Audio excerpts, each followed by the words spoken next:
Coffee with my Miracle Man time. I wanted to tell you guys pick one thing and stick to it for long enough to see results. Most people jump around from shiny object to shiny object. No, pick one thing, get really good at it, and maybe you're exceptional, maybe you're not. You still have to put in the reps to find out.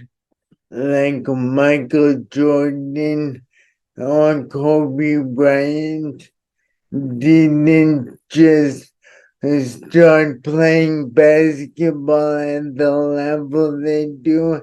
They had to put in the practice day in and day out, and eventually they got really freaking good.